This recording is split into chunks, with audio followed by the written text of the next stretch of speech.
Dans cette parcelle-là, je commence à expérimenter des choses qui m'intéressent, à savoir conserver mes sols et moins les travailler de façon à gérer ce qui pour moi est important, c'est le coût de revient à la tonne pour produire du blé.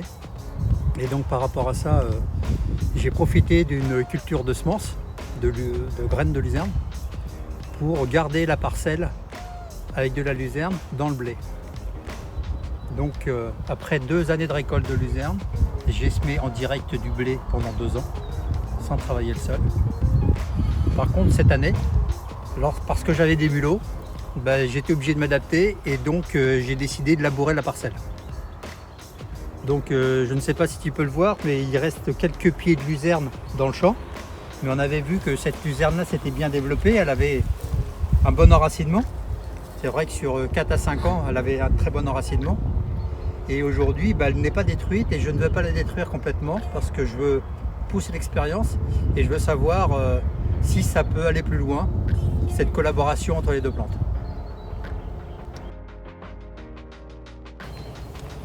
Donc pour la suite du travail sur cette parcelle-là, suivant le développement de la luzerne, je vais voir si j'arrive à la conserver ou faire quelque chose de plus, sachant que j'ai un capital, je dirais, d'expérimentation sur cette parcelle-là que j'aimerais bien conserver.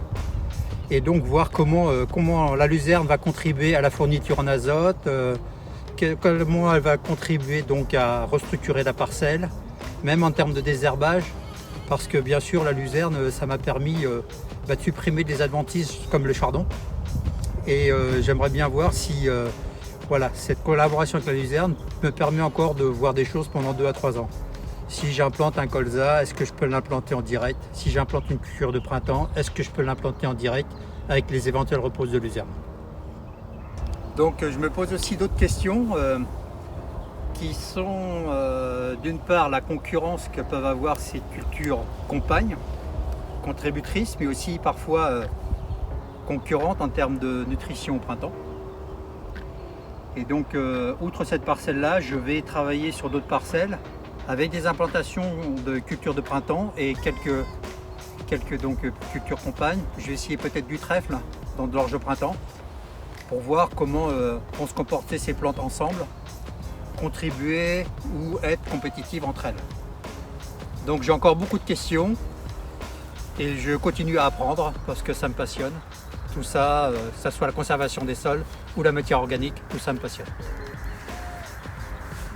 Donc ici on est au pied d'un tas de compost de déchets verts qui lui a 3 ans. Donc il a été retourné plusieurs fois et il s'est affiné au fur et à mesure. Aujourd'hui c'est un compost pour moi qui est prêt à être utilisé. Donc pour moi c'est ma stratégie à long terme que j'ai sur l'exploitation d'apport de matière organique pour reconstituer la capacité de mon sol à avoir des échanges plus importants. J'ai une partie de mon exploitation qui est en limon battant, terre profonde, mais limon battant, drainé. Et sur ces terres-là, j'avais certaines années un vrai miroir. Je ne pouvais pas, les plantes n'arrivaient pas à sortir. J'ai une année, j'ai du lin qui n'est jamais sorti. Et donc je me suis dit, il faut que j'apporte du compost de façon régulière, c'est ma conviction en tout cas, de pouvoir donc améliorer la structure des sols.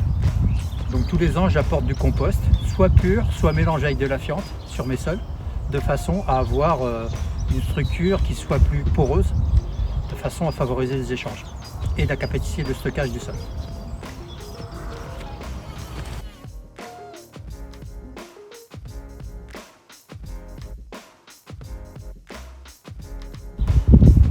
Donc là, dans cette parcelle, qui est une parcelle qui est très cailloudeuse, j'ai implanté un colza après de l'orge d'hiver. Et le résultat pour l'instant est pour le moins mitigé. Donc ça fait partie des essais qui ne sont pas forcément concluants. J'avais une orge pour laquelle j'avais fait un labour. Et donc cet été, j'ai implanté à l'Isidril en semi-direct ce colza. Les conditions de l'année, vous les connaissez, c'est une année très sèche. Et à partir de là, j'ai essayé de travailler le moins possible ma terre, c'est-à-dire juste un petit coup de disque.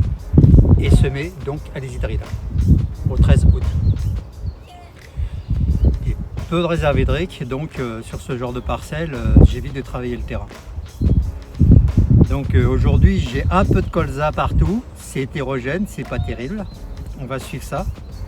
Et ce que j'en tire comme enseignement, c'est que pour l'avenir, pour ce type de sol où j'essaie de travailler le moins possible parce qu'il y a beaucoup d'usure, il faudrait peut-être que j'essaye dans de l'orge d'implanter une culture, genre un trèfle ou quelque chose qui reste et qui soit déjà présent au moment de l'implantation de colza.